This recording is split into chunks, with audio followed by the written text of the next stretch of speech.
Hey guys, tonight we're descending into the fog-shrouded streets of Victorian London, into a world that's been romanticized and sanitized by countless adaptations. But the reality was far darker than most people imagine. We're talking about what serial killers really did in Victorian London, not the theatrical villains of fiction, but the actual predators who stalked the poorest and most vulnerable people in the largest city in the world. So before we go any further into these shadowed alleyways, take a moment to like the video and subscribe, but only if you genuinely enjoy what we do here. And let me know in the comments where you're tuning in from and what time it is for you. It's always fascinating to see who's joining us from around the world, especially those of you settling in for the night. Now, dim the lights. Maybe turn on a fan for that soft background hum. And let's ease into tonight's journey through the darkest corners of Victorian London. Victorian London was a city of stark contrasts and crushing poverty. While the wealthy lived in grand townhouses in neighborhoods like Belgravia and Mayfair, attended operas and dinner parties, and enjoyed the fruits of Britain's vast empire, the majority of London's population lived in conditions that are difficult for modern people to fully comprehend. The East End, in particular, was a nightmare of overcrowding, disease, crime, and desperation. Families of 8 or 10 people lived in single rooms. Buildings were crumbling and infested with vermin. Sewage ran in open gutters. The air was thick with smoke from factories and coal fires, creating the famous London fog that was actually industrial smog mixed with natural fog, a toxic combination that killed thousands every year. And in these conditions, where life was already brutal and short, serial killers found their hunting grounds. When we talk about Victorian serial killers, most people immediately think of Jack the Ripper, and we'll certainly discuss those murders in detail. But the Ripper was not alone, not by a long shot. He was simply the most famous, the one who captured public imagination and media attention in ways that other killers did not. But Victorian London was home to numerous serial killers whose crimes were equally horrific, and in some cases, even more extensive in terms of victim count than the Ripper's confirmed 5 murders. These killers operated in a city where murder was common enough that it didn't always make headlines, where the disappearance of a poor person or a prostitute was barely noticed, where police resources were limited and investigative techniques were primitive by modern standards. This created an environment where serial killers could operate for months or years before being caught, if they were caught at all. Let's start with the environment that made Victorian London such fertile hunting ground for serial predators. The sheer size of the city was unprecedented. London's population exploded during the Victorian era, growing from about 1 million in 1800 to over 6 million by 1900.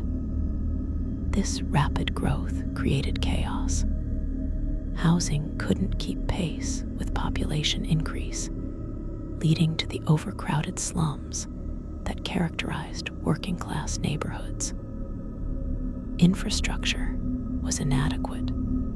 The police force, the Metropolitan Police, established in 1829, was still relatively new, and learning how to handle urban crime on this scale.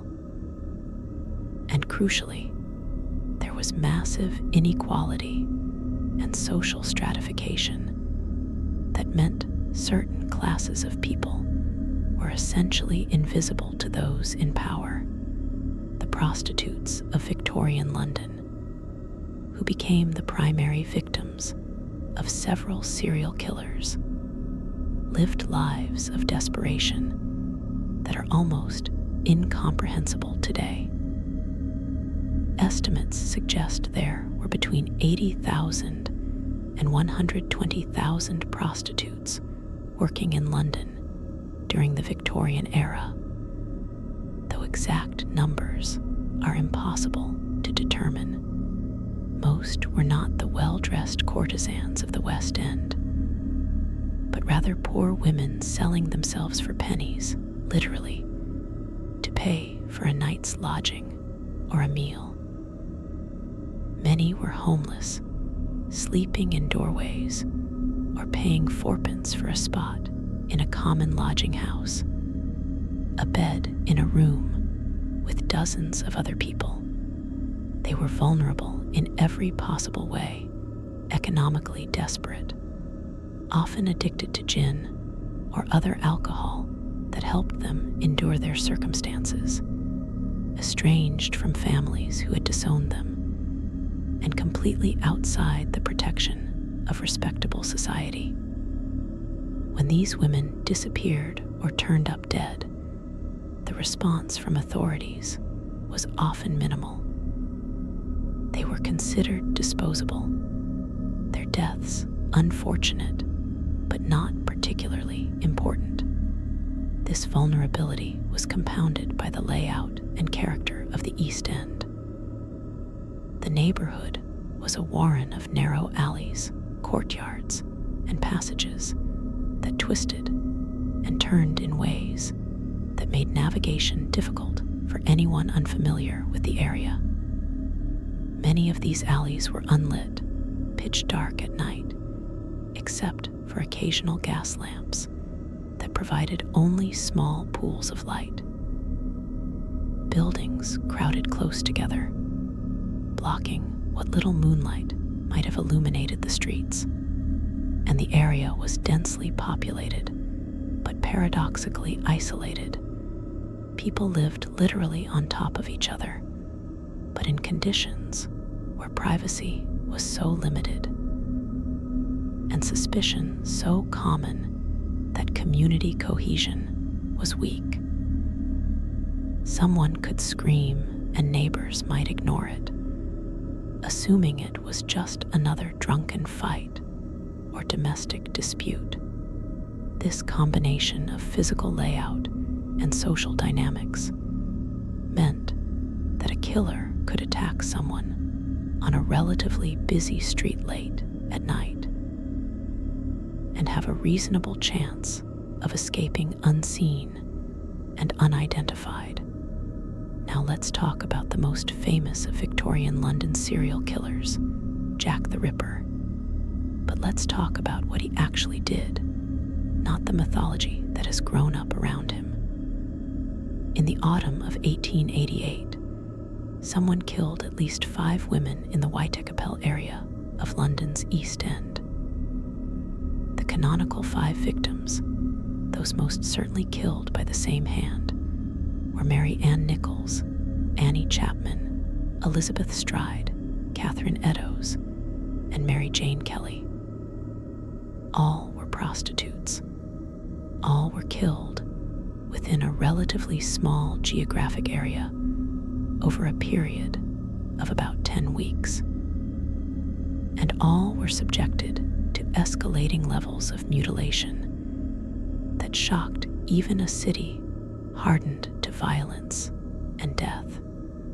Mary Ann Nichols, known as Polly, was the first canonical victim, killed on August 31, 1888. She was 43 years old, alcoholic, estranged from her husband, and desperately poor. On the night of her death, she had been thrown out of her lodging house because she didn't have the fourpence for a bed.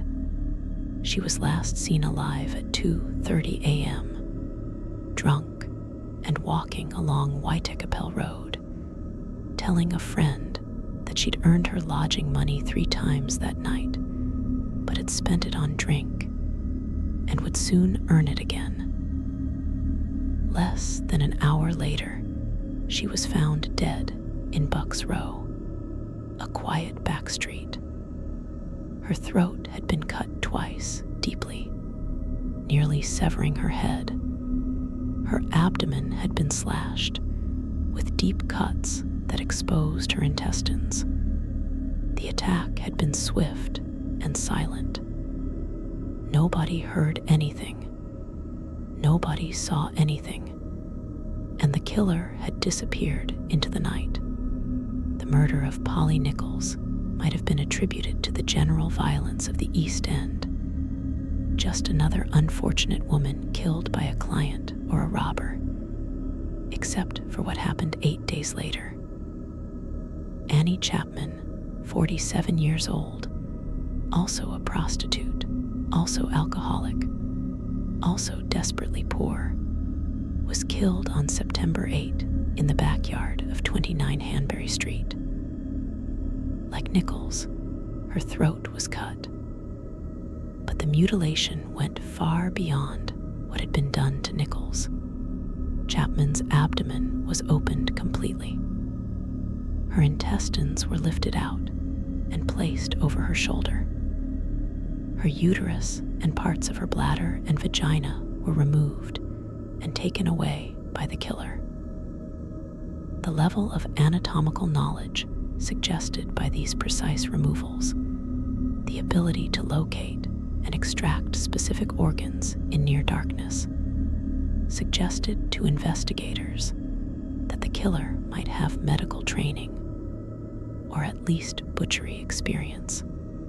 The murder of Annie Chapman created panic in the East End.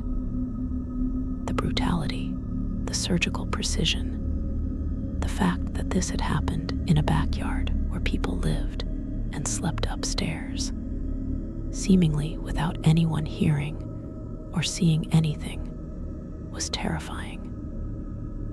How could someone commit such an elaborate mutilation in a semi-public space without being discovered? The answer, when investigators examined the scene carefully, was chilling. The killer had worked incredibly quickly, probably completing the entire attack and mutilation in less than 10 minutes. He had worked in near total silence, and he had been lucky or skilled or both, operating in a courtyard where residents were sleeping, but choosing a moment when no one happened to look out a window or come outside.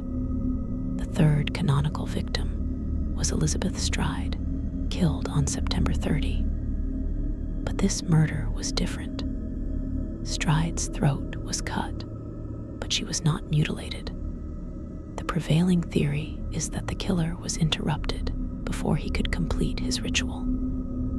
Stride was found in the yard of a workingmen's club, and a man with a cart entered the yard shortly after the murder, possibly scaring off the killer. If this theory is correct, it means the killer was left unsatisfied, his ritual incomplete, and this might explain what happened less than an hour later, just 3/4 of a mile away. Catherine Eddowes became the fourth canonical victim, killed in Mitre Square in the early hours of September 30, probably no more than 45 minutes after the murder of Elizabeth Stride. Eddowes was subjected to horrific mutilation. Her throat was cut. Her abdomen was opened. Her intestines were pulled out. Her left kidney was removed. Part of her uterus was removed. and in an act that suggested rage or possibly some symbolic meaning. Her face was mutilated, with cuts that removed the tip of her nose and portions of her ears and eyelids. The killer also took a piece of her apron, which he apparently used to wipe his knife and hands. This piece of apron was found in a doorway in Galston Street, along with a chalked message that read either "The Jews are the men that will not be blamed for nothing," or a variation of that. The exact wording is disputed because the police commissioner ordered it erased before it could be photographed, fearing it might incite anti-Semitic violence. The double event, as it became known, the murders of Stride and Eddowes on the same night, pushed the panic to new heights. Women were afraid to go out at night. Vigilance committees were formed. The police were under enormous pressure to catch the killer, but they had no real leads. The investigation was hampered by lack of forensic science. Fingerprinting wouldn't be introduced to Scotland Yard until 1901. Lack of coordination between different police jurisdictions and the difficulty of getting reliable witness statements in neighborhoods where people distrusted police and protected their own.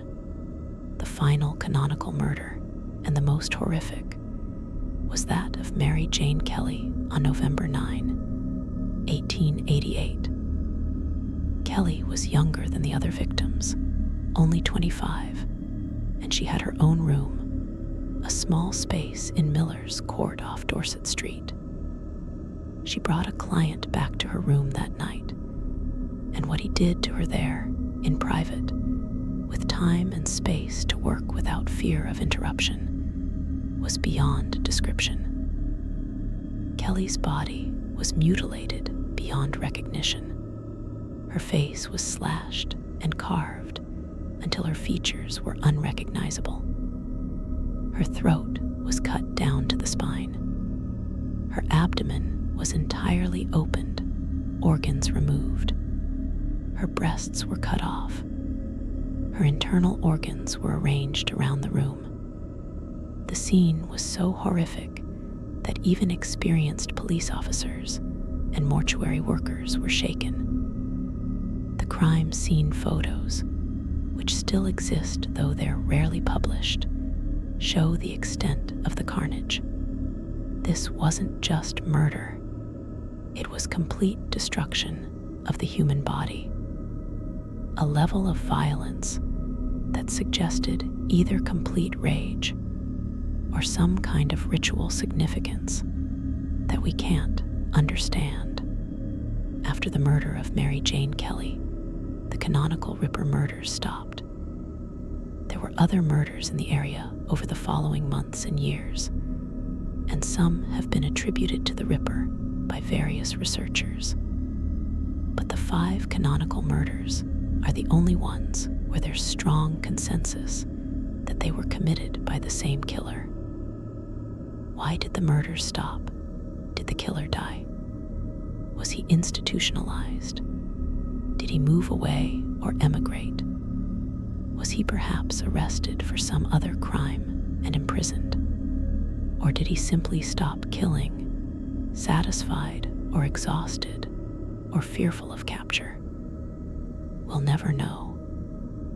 Despite one of the most intensive police investigations in Victorian history, despite hundreds of suspects being questioned, despite numerous theories and accusations and confessions, Jack the Ripper was never identified and never caught. But here's what's important to understand about the Ripper case, beyond the murders themselves. The attention the case received was unprecedented and has had lasting effects on how we think about serial killers. The Ripper murders occurred during a time when the popular press was expanding rapidly, when newspapers were competing for readers and sensational crime stories sold papers. The murders were covered extensively, often in lurid detail. The nickname Jack the Ripper came from letters supposedly sent by the killer to newspapers and police, though most of these letters were probably hoaxes written by journalists or attention seekers. The case captured public imagination in a way that previous murder cases had not, creating what we might now call a media circus. This media attention shaped the investigation, putting pressure on police to make arrests, and sometimes leading them to pursue unlikely suspects simply to be seen doing something. The Ripper case also shaped how we think about serial killers more broadly. Many of the tropes associated with serial killers, the mysterious killer who taunts police, the educated or refined person hiding behind a mask of respectability, the killer with specific victim preferences and escalating violence, these all emerged or were reinforced by the Ripper case. But it's important to recognize that these tropes don't always match reality, and they certainly don't match what we know about most Victorian serial killers, who were often far more mundane and opportunistic than the Ripper legend suggests. Now let's turn to other Victorian serial killers whose crimes were just as horrific, but who have received far less attention. Thomas Neil Cream, for example, was a Scottish-Canadian doctor who killed at least 5 women, possibly more, in London in the 1890s. Cream's method was poison, specifically strychnine, which he would give to prostitutes either mixed with drinks or in pills he claimed were for other purposes.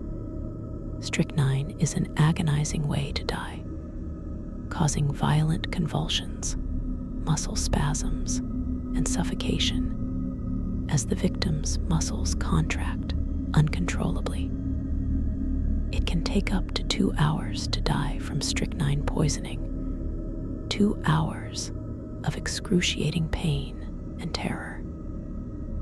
Cream watched his victims die or returned to find their bodies, and he seemed to derive pleasure from their suffering.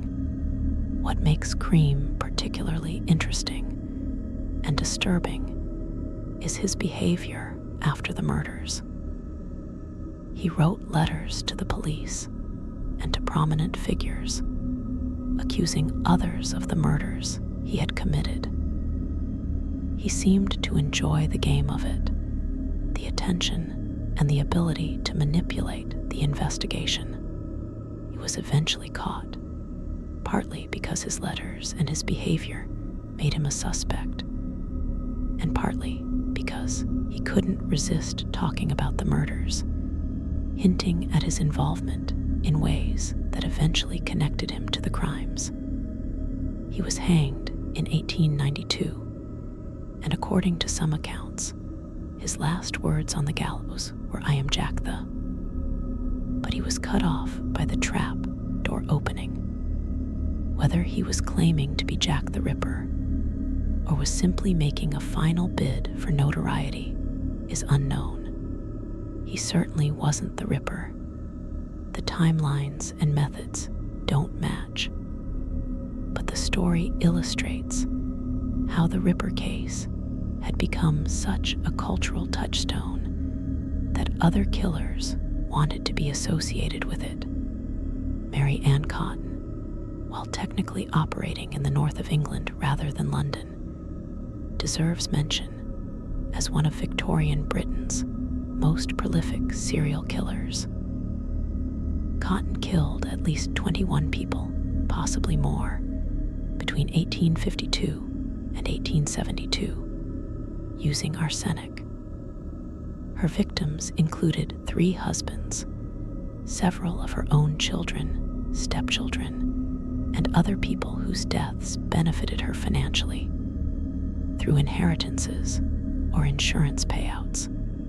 Cotton's case is significant because it shows how a serial killer could operate for 2 decades before being caught, how the deaths of poor people, especially children in an era of high child mortality, could be overlooked or attributed to natural causes.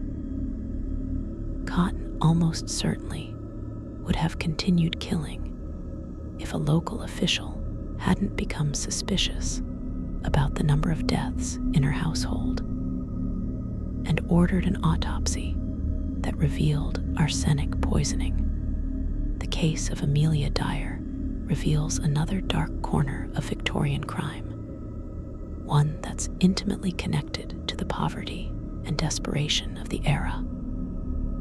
Dyer was a baby farmer, a term that sounds innocuous, but described a horrific practice. In Victorian England, unmarried women who became pregnant faced complete social ruin. They would be disowned by their families, lose their jobs, be unable to marry respectably. Many of these women turned to baby farmers, people who would take the baby off their hands for a fee, with the understanding that the child would be adopted or cared for. In reality, many baby farmers simply killed the children, often through starvation or deliberate neglect, sometimes through more direct means like strangulation or drowning.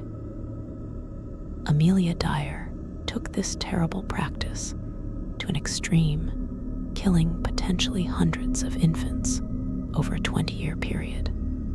Dyer would place advertisements in newspapers offering to adopt or care for children. She would meet with desperate mothers, usually young working-class women or servants who had been impregnated by their employers, and accept payment ranging from £10 to £80, a substantial sum that represented months of savings for most working women. She would take the baby, provide a receipt, and assure the mother that the child would be well cared for. Then she would kill the child, usually within hours of receiving it.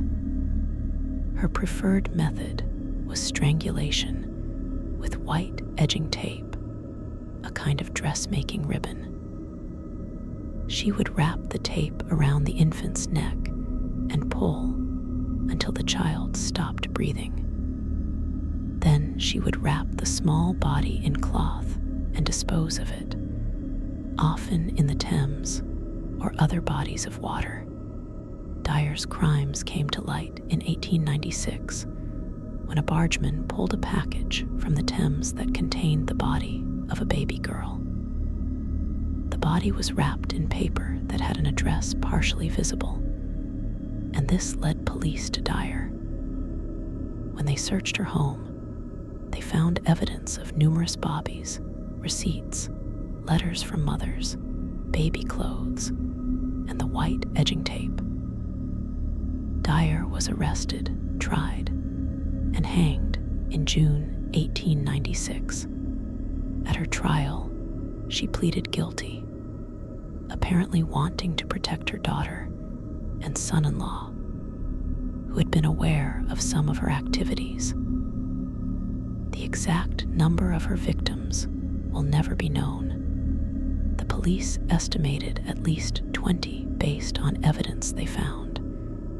But she had been baby farming for 2 decades, and some estimates put her victim count in the hundreds. Most of these bobbies were never reported missing because their mothers couldn't admit they had given birth out of wedlock.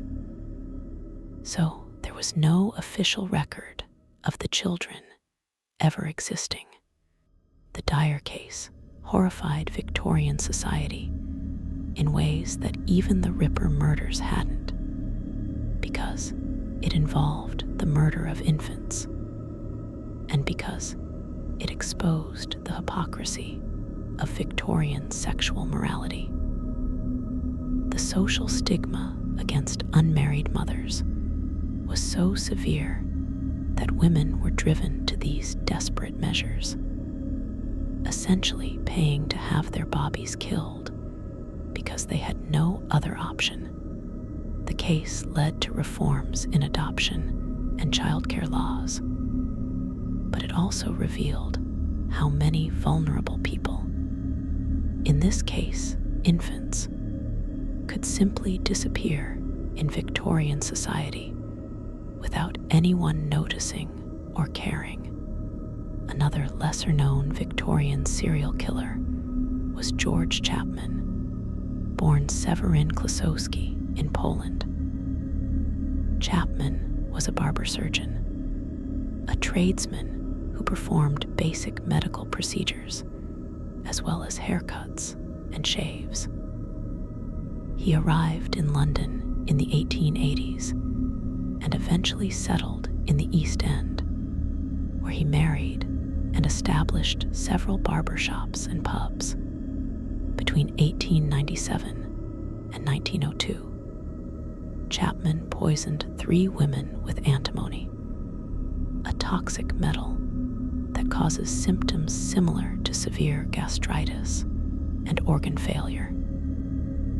His victims were women he was in relationships with: Mary Spink, Bessie Taylor, and Maud Marsh, each of whom he passed off as his wife, though he was never legally married to any of them after his first wife left him. Chapman's method was slow poisoning over weeks or months, administering antimony in small doses that caused his victims to become progressively sicker. They suffered from vomiting, diarrhea, severe abdominal pain, and general wasting. Doctors who examined them assumed they had natural illnesses, gastritis or stomach ulcers, or intestinal problems, all common in an era of poor food safety and hygiene. Each woman eventually died in agony, their organs failing after prolonged exposure to the poison. Chapman would nurse them through their illness, playing the concerned partner while he was actually causing their deaths. After each woman died, he would find another partner and repeat the process. Chapman was caught when Maud Marsh's father became suspicious about his daughter's illness and death. He pushed for an autopsy, which revealed antimony poisoning. This led to the exhumation of the previous 2 victims, both of whom were also found to have died from antimony poisoning. Chapman was tried, convicted, and hanged in 1903. What makes Chapman particularly interesting to Ripper researchers is that he was in the East End at the time of the Ripper murders. He had some anatomical knowledge from his barber surgeon training, and he was capable of extreme violence against women. Some investigators, including Inspector Frederick Aberline, who worked on the Ripper case, believed Chapman might have been Jack the Ripper. The theory has significant problems, mainly that Chapman's known murders were all slow poisonings, completely different in method and psychology from the swift, brutal knife attacks of the Ripper. But the fact that he was even considered shows how the Ripper case haunted Victorian criminal investigation. The murders committed by the Stratton brothers in 1905 while technically just outside the Victorian era, which ended with Queen Victoria's death in 1901, are worth mentioning because they represent an important development in criminal investigation. Alfred and Albert Stratton killed Thomas and Anne Farrow during a robbery of their paint shop in Diptford. The murders themselves were brutal, but not particularly unusual for the time. The brothers beat the elderly couple with crowbars, killing Thomas Farrow immediately and leaving Anne Farrow to die from her injuries days later. What made the case significant was that it was the first British murder conviction based on fingerprint evidence. A fingerprint found on a cash box at the scene was matched to Alfred Stratton, and both brothers were convicted and hanged. This marked the beginning of modern forensic investigation in Britain, ironically coming just a few years too late to have helped with the Ripper case. Let's talk about the investigative techniques, or lack thereof, that allowed Victorian serial killers to operate. Forensic science, as we know it, didn't exist. There was no DNA analysis, obviously. Fingerprinting wasn't used until the early 1900s. Blood typing wasn't discovered until 1901 and wasn't applied to criminal investigation for years after that. There were no surveillance cameras, no databases, no way to quickly share information between different police jurisdictions. Identification of bodies was difficult and often imprecise, relying on witnesses recognizing the deceased or identifying marks like scars or tattoos. Autopsies were performed, but without modern toxicology or microscopy, determining cause of death could be challenging, especially in poisoning cases where the symptoms might mimic natural illness. The police themselves were still figuring out how to investigate murder systematically. Detective work was relatively new. The detective branch of the Metropolitan Police was only established in 1842 and remained small throughout the Victorian era. Most policing was done by uniformed constables walking beats, reacting to crimes rather than investigating them. When a body was found, the local constable would secure the scene and call for a detective if the case seemed serious enough. But crime scene preservation was primitive. Multiple people might tromp through a crime scene before any detective arrived. Evidence could be contaminated or destroyed. Witnesses might not be interviewed for hours or days, by which time their memories had faded or been influenced by talking to others. The investigative approach to the Ripper case illustrates both the methods available and their limitations. Police conducted door-to-door inquiries in the neighborhoods where murders occurred, interviewing residents and asking if they had seen or heard anything unusual. They brought in bloodhounds to try to track the killer's scent, though this proved useless. They increased police presence in the area, flooding the East End with constables and detectives, which probably prevented more murders, but didn't lead to the killer's capture. They investigated hundreds of suspects based on witness statements, anonymous tips, and their own theories about what kind of person the killer might be. But without physical evidence linking any suspect to the crimes, and without reliable witness identifications. Every suspect eventually had to be released. The police were also hampered by the social divisions of Victorian London. The East End residents didn't trust the police, viewing them as representatives of the same establishment that kept them in poverty. Witnesses were reluctant to come forward, either because they feared retaliation or because they didn't want to get involved with authorities. The prostitutes who might have had useful information about suspicious clients were the least likely to talk to police, knowing that they could be arrested for solicitation if they made themselves too visible to authorities. And the language barriers in an area with large immigrant populations, particularly Jewish immigrants from Eastern Europe, made communication difficult. The class bias of the police and the press also shaped how cases were investigated and reported.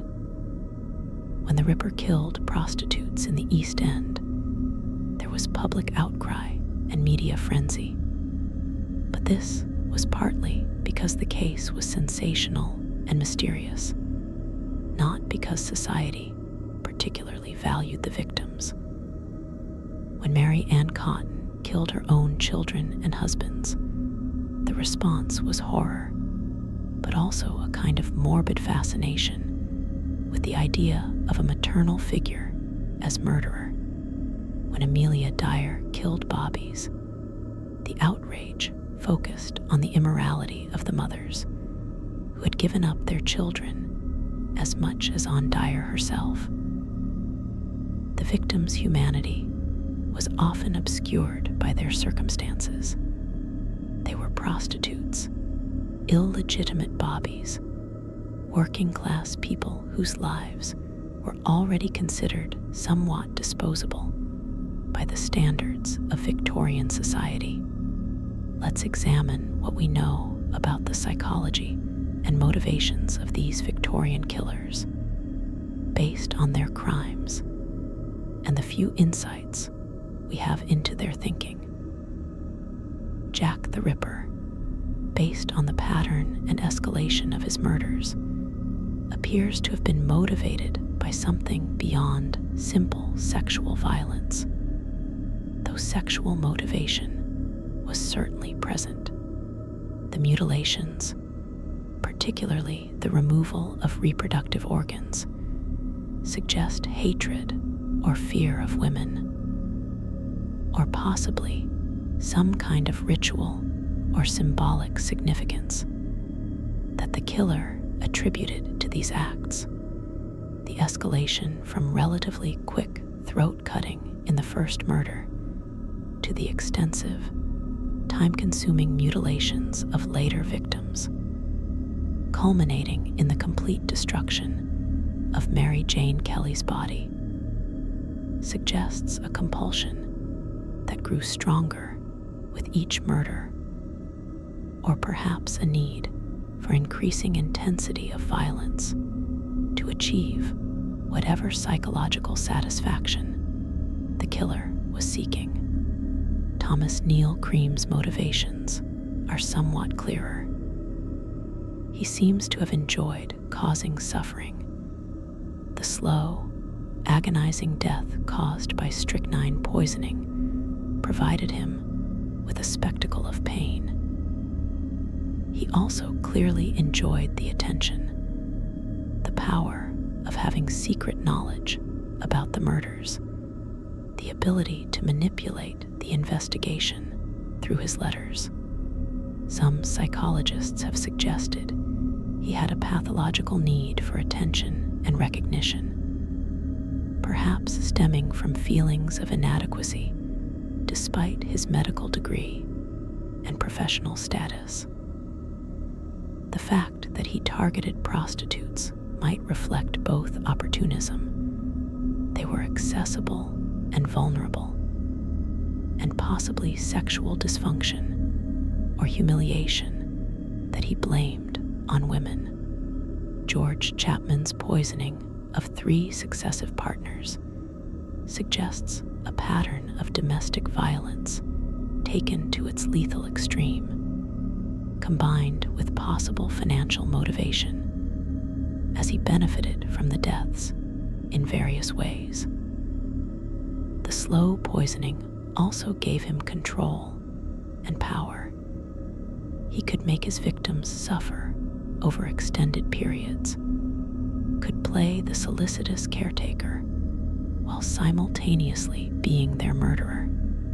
This kind of controlling, sadistic personality is common in domestic abusers.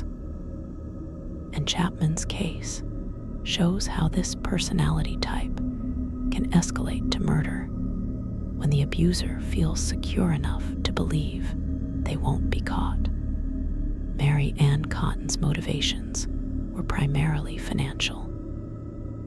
Each death benefited her economically through inheritance, insurance payments, or simply eliminating a dependent who was consuming resources. But there was likely also a psychological component, a callousness and lack of empathy that allowed her to kill even her own children without apparent remorse. Cotton represents the Black Widow killer type, someone who uses poison to eliminate family members for gain, a pattern that has been documented across cultures and time periods. The fact that she continued killing for 20 years suggests that she felt no guilt, viewed her victims as obstacles or resources rather than as human beings, and enjoyed the material benefits that the murders provided. Amelia Dyer presents a particularly complex psychological profile.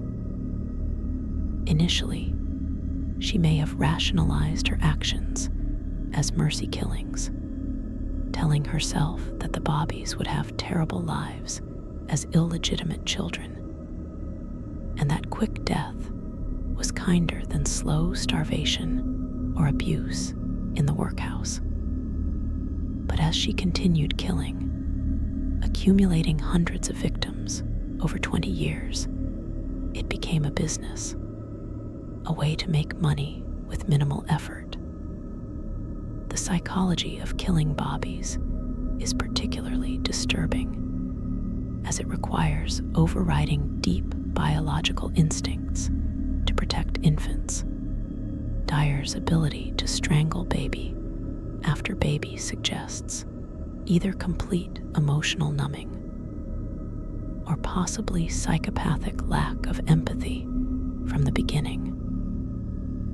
The efficiency of her method, the white tape that could be quickly applied and removed, suggests she viewed the Bobbies as objects to be processed rather than as living beings.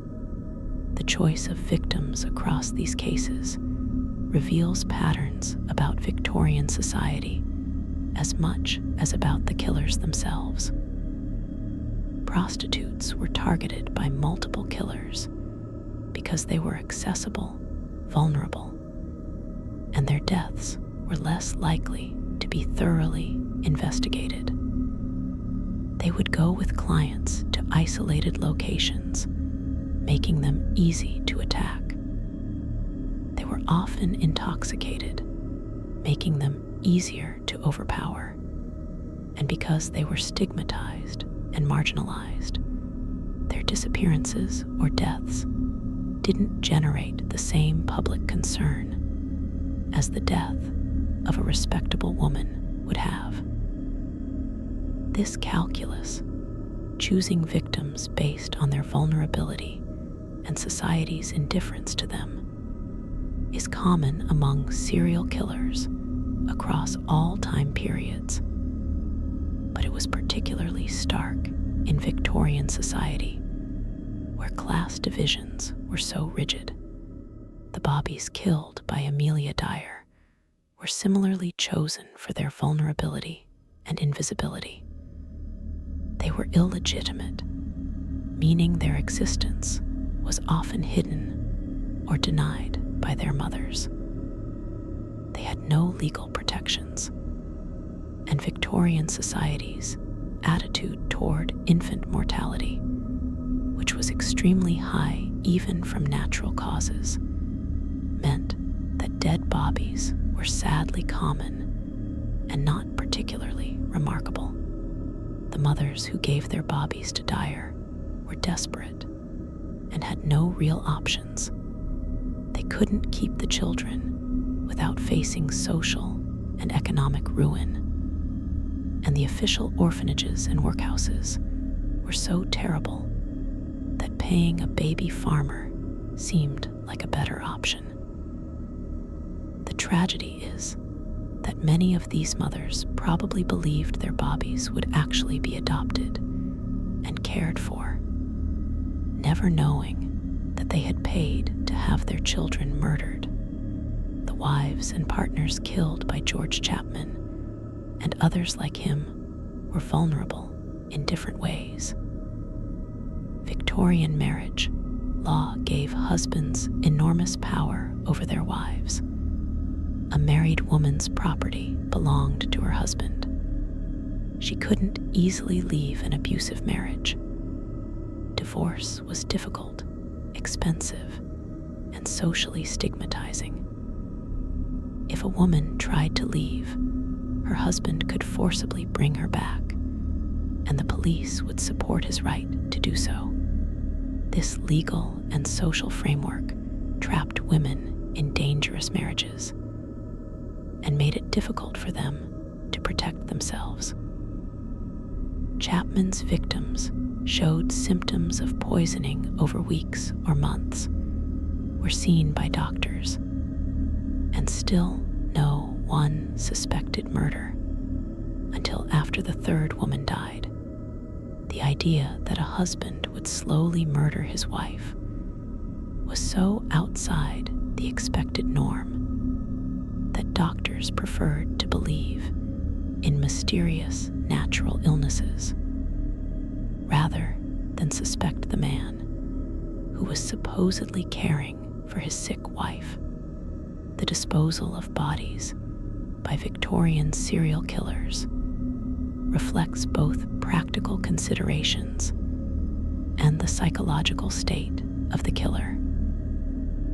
Jack the Ripper left his victims where he killed them, in streets and yards, making no attempt to hide the bodies.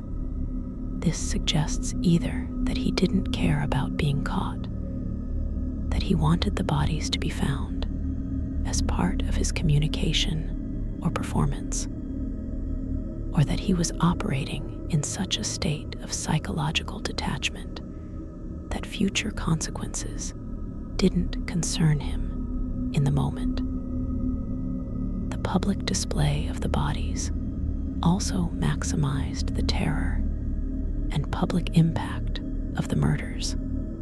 In contrast, killers like Amelia Dyer and Mary Ann Cotton tried to hide their crimes, disposing of bodies in rivers or burying them, and relying on natural death certificates to avoid suspicion. This suggests more calculating personalities, people who understood consequences and tried to avoid them, who were killing for practical benefits rather than psychological compulsion. When these killers were eventually caught, it was usually because someone became suspicious about the pattern of deaths around them, not because bodies were found or physical evidence linked them to crimes. The psychology of torture and mutilation, which we see most clearly in the Ripper murders, but also in other cases where victims suffered before death, requires us to confront uncomfortable truths about human capacity for cruelty. The removal of organs, the precise cuts, the arrangement of body parts. These actions took time and focus. The killer had to overcome the natural human revulsion to cutting into flesh, the smell and sight of blood and exposed organs, the knowledge that this had been a living person moments before. Most people couldn't do this, would be physically sick or psychologically unable to complete such acts. The killers who could do it, and who did it repeatedly, had either completely detached from empathy and normal human emotion, or had somehow transformed violence and violation into a source of pleasure or satisfaction. The speed of the Ripper's attacks is particularly significant. Witnesses placed Mary Ann Nichols alive and walking just minutes before her body was found. Annie Chapman was killed and mutilated in a backyard where people were sleeping upstairs in an attack that probably took less than 10 minutes. The killer had to work quickly, in poor light, with the constant risk of being discovered. This suggests either extraordinary confidence and nerve, or a psychological state where normal fear responses were absent. Some researchers have suggested the killer might have had a dissociative disorder, entering a different mental state during the murders where he became capable of acts that would be impossible in his normal consciousness. Others have suggested psychopathy, a complete lack of fear and empathy that allowed him to take enormous risks without the normal anxiety that would stop most people. The letters supposedly written by Jack the Ripper, particularly the Dear Boss letter that gave the killer his nickname, and the From Hell letter that was accompanied by half of a human kidney, supposedly from Catherine Eddowes, have been analyzed extensively. Most researchers now believe the Dear Boss letter was a hoax, probably written by a journalist trying to sensationalize the story.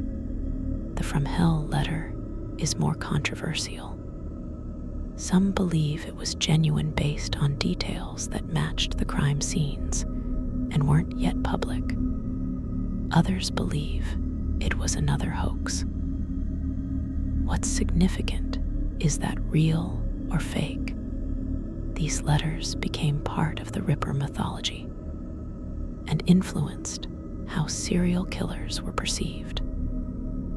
The idea of the taunting killer who sends messages to police became a trope, one that real killers in later periods would sometimes imitate, but one that probably didn't reflect the reality of the original Ripper case.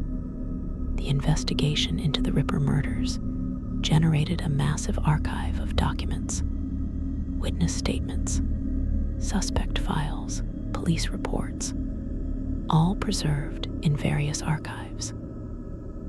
This documentation has allowed researchers to continue studying the case more than a century later, proposing new theories and suspects. Some of these theories are well researched and plausible. Others are completely speculative or based on flawed assumptions.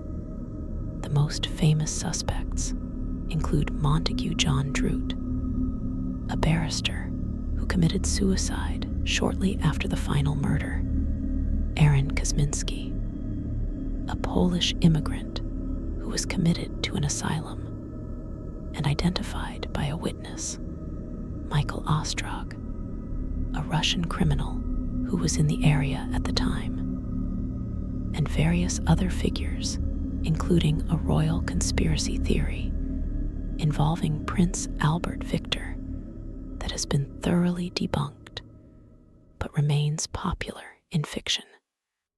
Recent research has used modern profiling techniques, DNA analysis of letters and other evidence, and detailed geographic analysis of the crime scenes to try to identify the killer.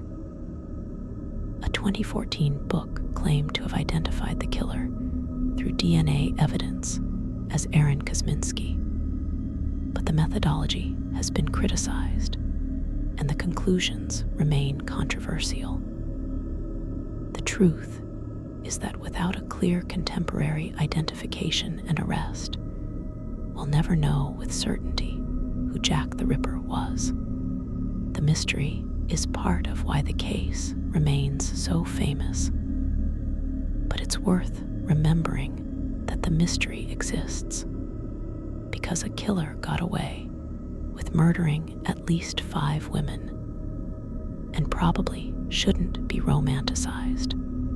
The living conditions in Victorian London's East End that allowed serial killers to operate deserve deeper examination, because understanding the environment helps us understand how these crimes were possible. The Rookeries, as the worst slum areas were called, were labyrinths of crumbling buildings, narrow passages, and courtyards that had evolved organically over centuries.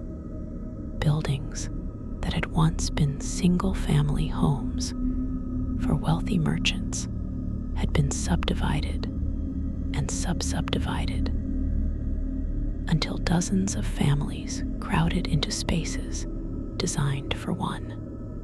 Rooms were let and sublet, with families of 6 or 8 living in a single room, sleeping on whatever scraps of bedding they could afford, cooking on small stoves that filled the air with smoke, using chamber pots because there were no toilets, and carrying water up multiple flights of stairs from a single tap that might serve 100 people. The darkness of these streets at night cannot be overstated. Gas lighting existed, but it was unevenly distributed, with affluent areas well lit and poor areas having lamps only on major thoroughfares. Side streets, alleys, and courtyards were pitch black except on nights when the moon was full and the sky was clear, which was rare given London's frequent cloud cover and fog. This darkness provided perfect cover for criminals. A person could be attacked 10 feet from a busy street, and no one would see it happen. The killer could escape into the maze of alleys and be blocks away before anyone even noticed something was wrong.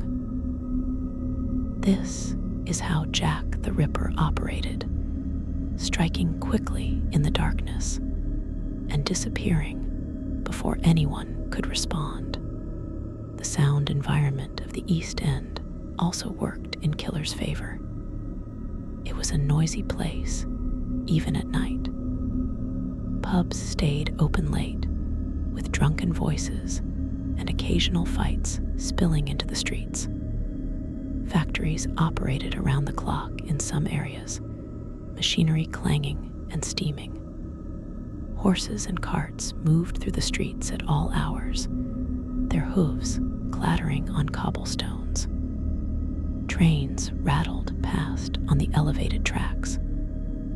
Music halls and theaters let out late, sending crowds of people into the streets. Against this background noise, a scream might not be noticed or might be dismissed as just another drunk or another domestic dispute. Several of the Ripper victims may have screamed or called out, but no one responded or even remembered hearing anything unusual.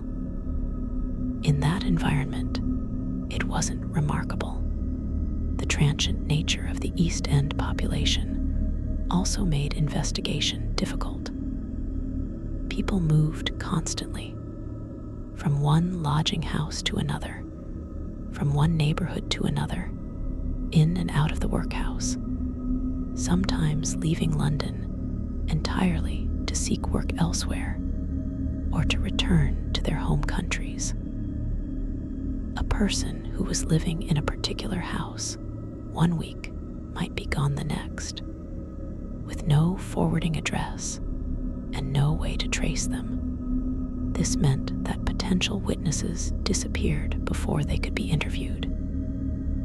It also meant that a killer could come and go without establishing a pattern that neighbors would notice. In a stable community where everyone knows everyone else, a stranger stands out. In the fluid, anonymous environment of the East End, strangers were everywhere and attracted no particular attention. The proximity of the London docks added another dimension to the investigation challenges, particularly for the Ripper case. The docks were the economic heart of the East End, employing thousands of men in casual labor, loading and unloading ships that came from all over the world. This meant there were always sailors and travelers passing through the area, men who might be in London for a few days or weeks before shipping out again. Any of these transient men could have been the killer, and once they left on a ship, they were essentially untraceable. Some Ripper theories have suggested that the killer was a sailor, which would explain why the murders stopped after November 1888. Perhaps his ship left port and he never returned. Or perhaps he continued killing in other ports where the crimes weren't connected to the London murders. The economic desperation that drove women into prostitution also shaped how they behaved in ways that increased their vulnerability. These women couldn't afford to be selective about clients.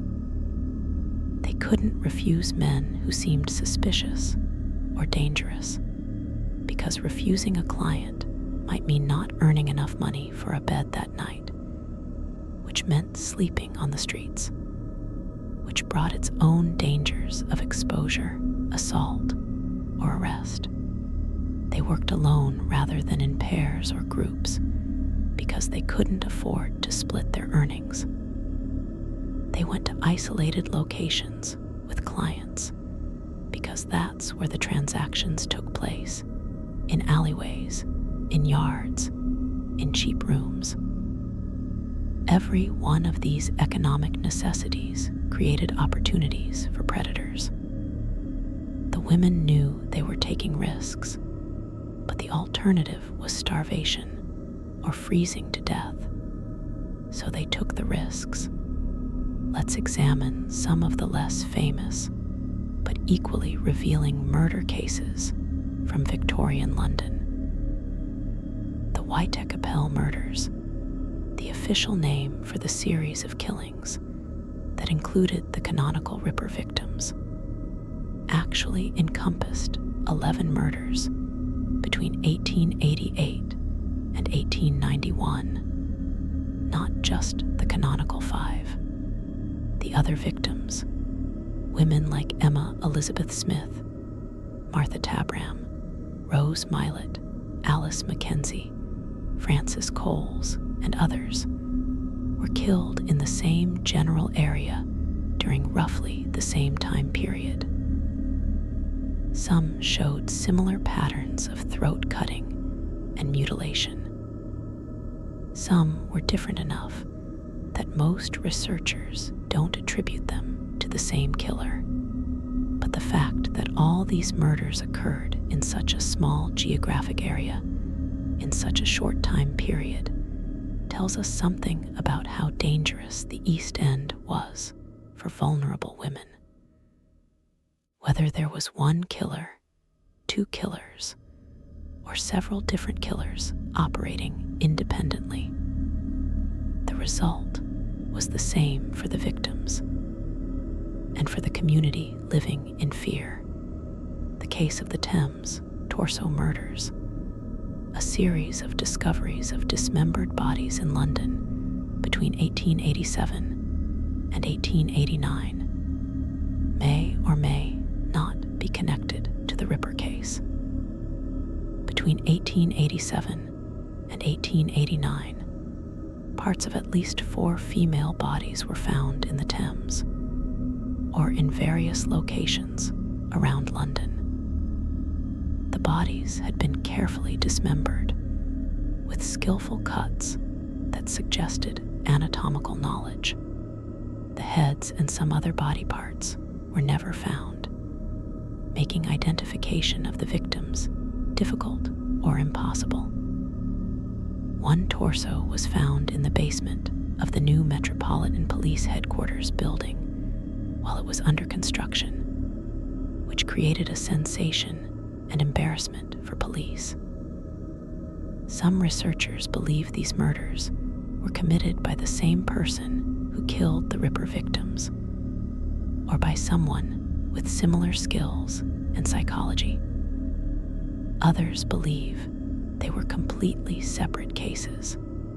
What's certain is that someone in London during the late 1880s was killing women, dismembering their bodies, and disposing of the parts in ways designed to prevent identification. And this person was never caught. Frederick Bailey Deeming was an Australian criminal who murdered his first wife and 4 children in England in 1891, then traveled to Australia, where he murdered his second wife in 1892. Deeming sealed his first family in concrete under the floor of their rented house in Rainhill, and they weren't discovered until after he had fled to Australia. There, he killed his second wife, Emily Mather, and buried her under the bedroom floor of another rented house. He was caught when the new tenants of the Australian house noticed a smell and investigated, finding Emily's body. Deeming was tried in Australia, convicted, and hanged in 1892. What makes Deeming relevant to discussions of Victorian serial killers is that he was in the East End of London around the time of the Ripper murders. He had demonstrated capacity for extreme violence against women, and he was proposed as a suspect by some investigators. The theory has significant problems, mainly timing issues and lack of direct evidence. But Deeming represents a type of killer who was certainly active in Victorian England, the family annihilator who kills his own wife and children to escape domestic responsibilities or to pursue a new life. Dr. William Palmer, known as the Rugeley poisoner, operated in the 1850s, slightly earlier than most of the killers we've discussed, but his case is instructive.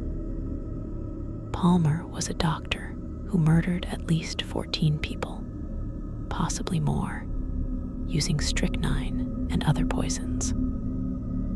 His victims included his wife, his brother, several of his own children, friends, and business associates.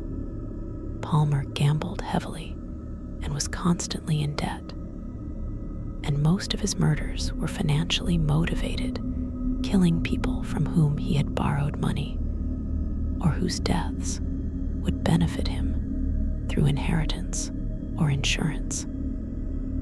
He was a respected member of his community, a doctor and a gentleman, and he used his medical knowledge and social status to deflect suspicion for years. He was finally caught when he poisoned a friend who owed him money, and the friend's stepfather insisted on an autopsy that revealed strychnine poisoning. Palmer was tried in one of the most sensational trials of the Victorian era, convicted, and hanged in 1856 before a crowd of 30,000 spectators. The Palmer case illustrates several important points about Victorian serial killers. First, medical knowledge and access to poisons gave doctors significant advantages as murderers. They could obtain poisons legally. They knew what doses would be fatal. They understood how to disguise symptoms of poisoning as natural illness, and they had the authority to sign death certificates without anyone questioning them. Second, social status provided protection against suspicion. Palmer was a doctor, and therefore a gentleman, and Victorian society was reluctant to believe that gentlemen committed sordid crimes like murder for money. The accusation against him was initially dismissed by many as impossible. A respectable doctor couldn't be a murderer. This class bias allowed him to kill multiple people before anyone took accusations against him seriously. Third, the public spectacle of his execution, with 30,000 people gathering to watch him hang, demonstrates the Victorian appetite for sensational crime stories and the way that criminals became celebrities in the popular press. The role of alcohol in Victorian murder, both as facilitator and as motive, deserves examination. The East End had an enormous number of pubs and gin palaces, places where cheap alcohol was readily available. Many of the murder victims had been drinking before their deaths, which made them more vulnerable, slower to react, less able to fight back or escape. The killers themselves might have been drinking, using alcohol for courage, or to suppress normal inhibitions against extreme violence. Alcohol also featured as a cause of domestic violence that sometimes escalated to murder. Husbands who drank heavily would beat their wives, and sometimes the beatings would go too far and result in death. These deaths were usually classified as manslaughter rather than murder, and the sentences were often surprisingly light, reflecting Victorian attitudes that domestic violence was a private matter, and that women were to some extent property of their husbands. The concept of criminal insanity and how it was understood in Victorian times is relevant to understanding how serial killers were perceived and treated by the legal system. The Emnatin rules, established in 1843, set the standard for the insanity defense in British law. These rules stated that a defendant could be found not guilty by reason of insanity if they could prove that at the time of the crime, they didn't know what they were doing was wrong due to a defect of reason from disease of the mind. This was a very narrow definition, requiring not just mental illness, but complete inability to understand the wrongfulness of the action. Most serial killers, even those who were clearly psychologically disturbed, didn't meet this standard because they had taken steps to avoid capture, which demonstrated awareness that what they were doing was illegal. However, some killers were found insane and committed to asylums rather than being executed. The question of whether serial killers are insane in any meaningful sense has been debated since Victorian times. They clearly differ from normal people in their capacity for violence and lack of empathy, but they often demonstrate cunning, planning, and awareness of consequences. Victorian alienists, the early psychiatrists, struggled with this question just as modern forensic psychologists do. Some argued that anyone capable of such extreme violence must by definition be insane, regardless of whether they understood right from wrong. Others argued that moral depravity wasn't the same as insanity, that some people were simply evil and should be held fully accountable for their actions. This debate shaped how cases were prosecuted and how killers were sentenced. The treatment of female killers differed significantly from male killers in Victorian times, reflecting gender prejudices of the era.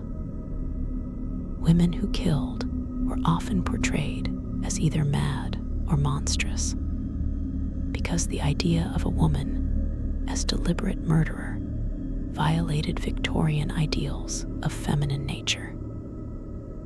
Mary Ann Cotton was described in press coverage as an unnatural woman, a perversion of motherhood and femininity. Amelia Dyer was similarly portrayed as a monster who had betrayed the natural maternal instinct. These women were seen as more shocking than male killers because women were supposed to be gentle, nurturing, and morally superior to men. A woman who killed, especially a woman who killed children, represented a complete inversion of the natural order. This gendered framing sometimes worked in female killers' favor, as they might be more readily believed to be insane and therefore escape execution. But it also meant they were subject to particular public hatred and vilification as unnatural creatures. The role of the press in shaping public perception of Victorian murders was enormous and often problematic. Newspapers competed fiercely for readers, and sensational crime stories sold papers. The Ripper murders were covered extensively, with daily updates, speculation about the killer's identity, graphic descriptions of the crime scenes, and editorials about the state of the East End and the failure of police to catch the killer. This coverage created public panic, but also public fascination. People devoured every detail of the murders, while simultaneously being horrified by them. The press often published information that compromised the investigation, revealing details that only the killer should know, which made it difficult to separate genuine suspects from publicity seekers who had learned details from newspapers. The press also promoted false leads and unreliable witnesses, giving credence to every theory and rumor. The creation of the Jack the Ripper legend was very much a product of press coverage. The name itself came from letters supposedly written by the killer, which were published in newspapers and became part of the story. The letters encouraged other hoaxers to send their own letters, creating a flood of false communications that mudded the investigation. The press coverage also influenced how later serial killers were perceived, creating templates and expectations about what serial killers should be like. The mysterious, intelligent, taunting killer who leaves cryptic clues became a trope that influenced both journalism and fiction for the next century and beyond. The impact of these murders on the communities where they occurred was profound and lasting. The East End lived in fear during the autumn of 1888. Women were afraid to go out at night. Prostitutes, who had to continue working despite the danger because they had no other means of survival, went out in pairs or groups when they could. Vigilance committees were formed by local residents to patrol the streets and look for suspicious persons. The police presence increased dramatically, with both uniformed constables and plainclothes detectives flooding the area. This heavy police presence probably prevented additional murders, as it would have been much more difficult for the killer to operate without being observed. But it also disrupted the normal life of the community, with residents being stopped and questioned, pubs and lodging houses being searched, and an atmosphere of suspicion where neighbors began to eye each other warily, wondering if the killer might be living among them. The economic impact was also significant. The already struggling businesses of the East End suffered further as people avoided the area.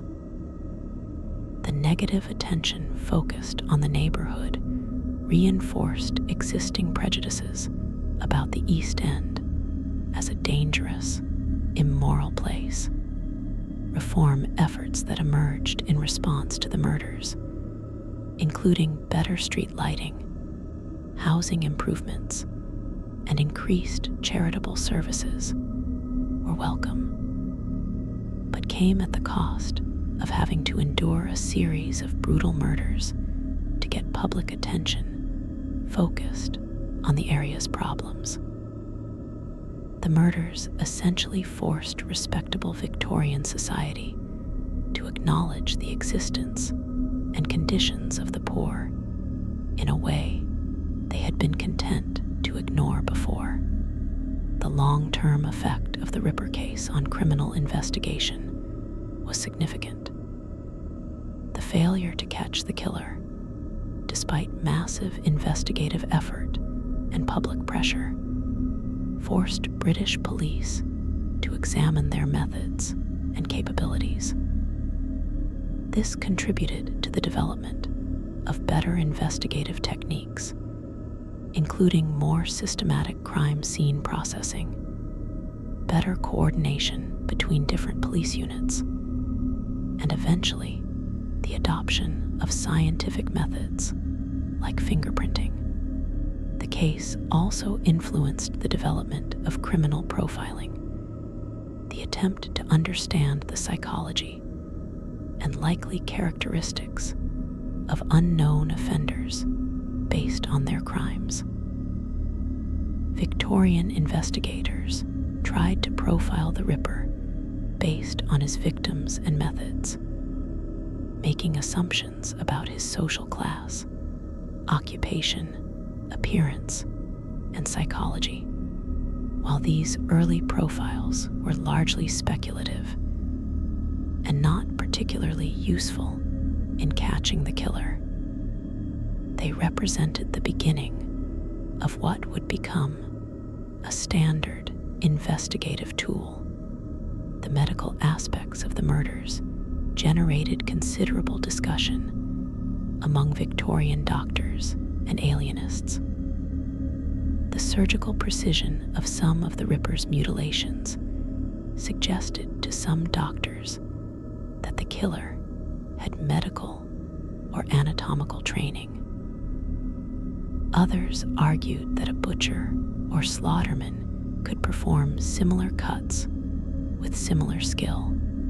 Some medical professionals volunteered their services to the investigation, providing opinions on the wounds and what they indicated about the killer's knowledge and capabilities. This involvement of medical expertise in criminal investigation was relatively new and would become increasingly important in the development of forensic pathology. The bodies of the Ripper victims were examined in unprecedented detail, with multiple doctors performing autopsies and documenting wounds with a thoroughness that was unusual for the time, especially for victims who were poor prostitutes who would normally have received minimal medical attention. The international attention attracted by the Ripper case was also unprecedented for a series of murders. Press coverage appeared in newspapers across Europe and America. Theories and suspects were debated internationally. The case became a symbol of urban danger and moral decay, a cautionary tale about what happened when industrial cities grew too large and poverty became too extreme. Foreign commentators often used the case to criticize British society, pointing to the contrast between Britain's wealth and empire and the conditions in which the poorest Londoners lived. British commentators, in turn, were defensive, arguing that similar conditions and crimes existed in other industrial cities, which was true. But the Ripper case remained uniquely famous, capturing the international imagination in a way that murders in other cities did not. The victims of Victorian serial killers deserve to be remembered as individuals, not just as names in a list or as statistics. Mary Ann Nichols, known as Polly, had been married for 22 years and had 5 children before alcoholism destroyed her marriage and left her destitute. Annie Chapman had been a respectable woman, married to a coachman, until her husband died and she had no means to support herself.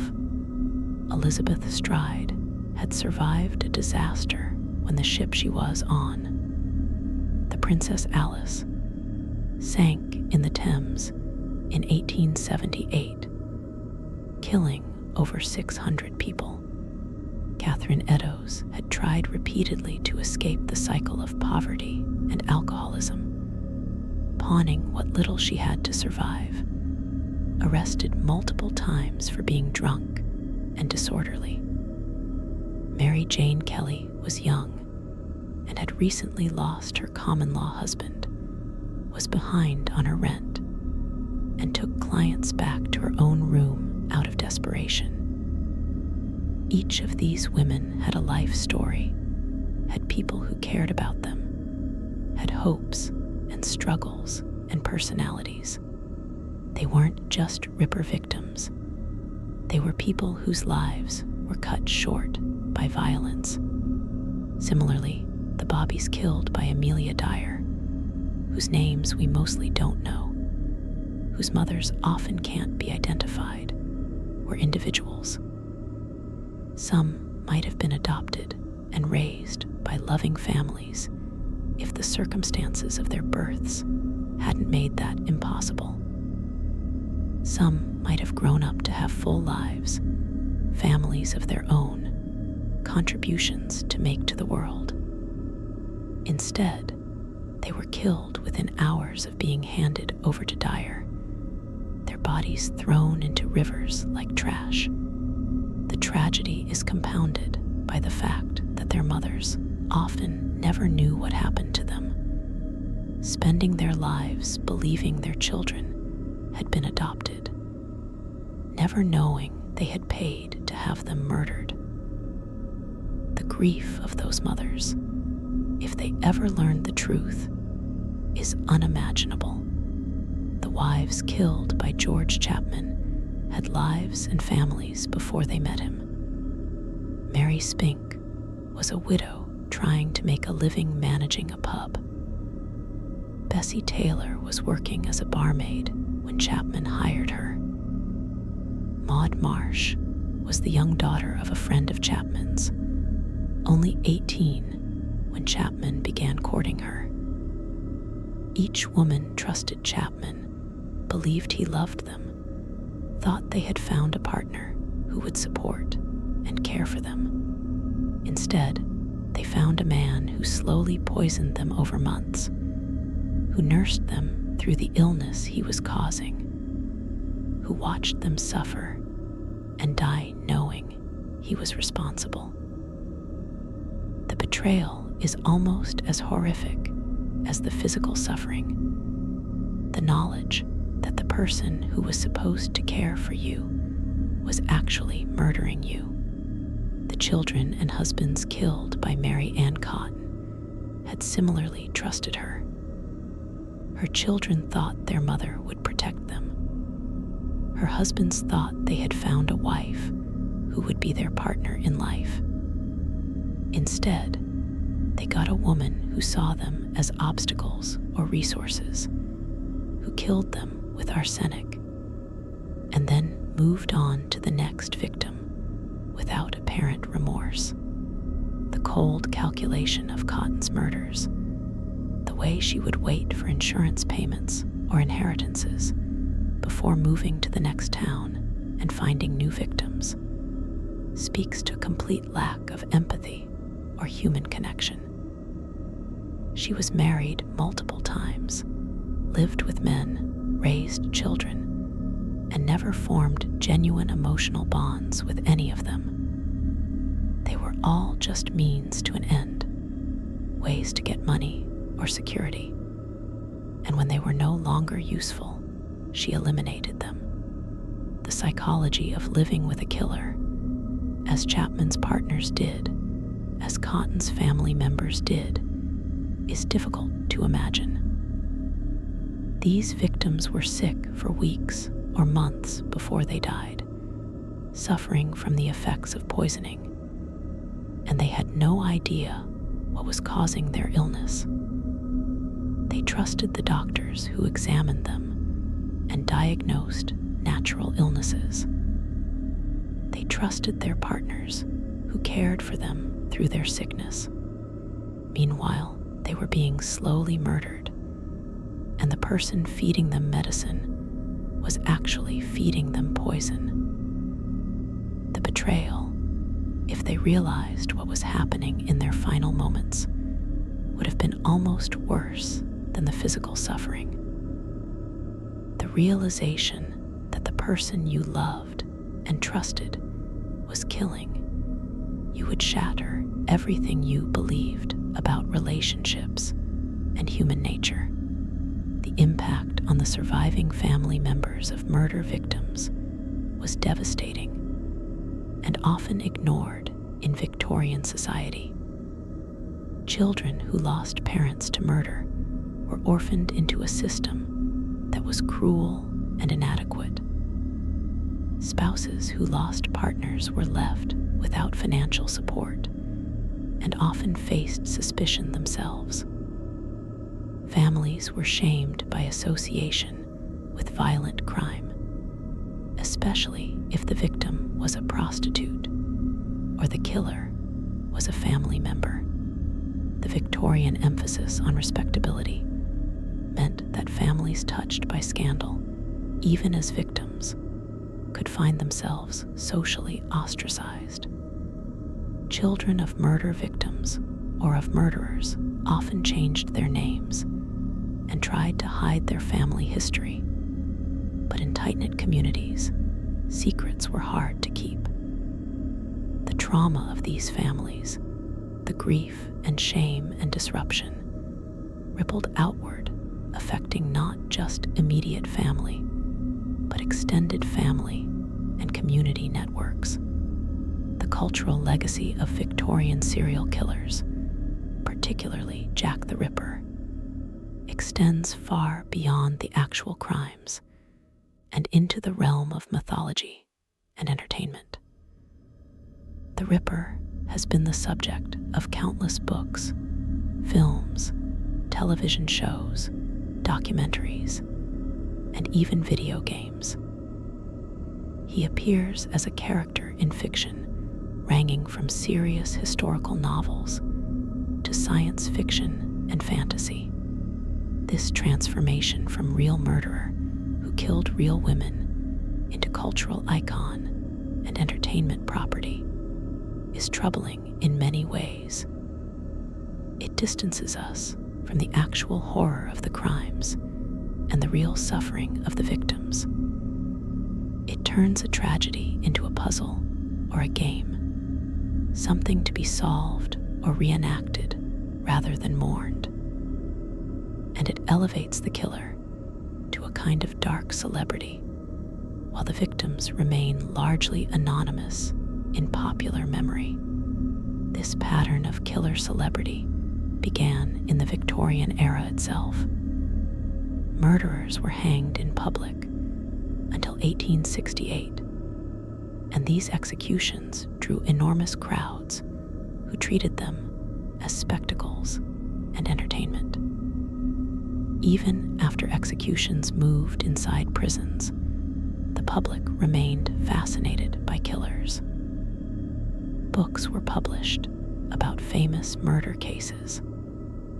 Wax museums created tableaus of crime scenes. Broadsheets with lurid illustrations of murders sold by the thousands. The Victorians consumed murder as entertainment, while simultaneously expressing moral outrage about it, a contradiction that continues in modern true crime culture. We say we're horrified by serial killers, and we are, but we're also fascinated by them. We consume content about them compulsively. We make celebrities of them, even as we condemn them.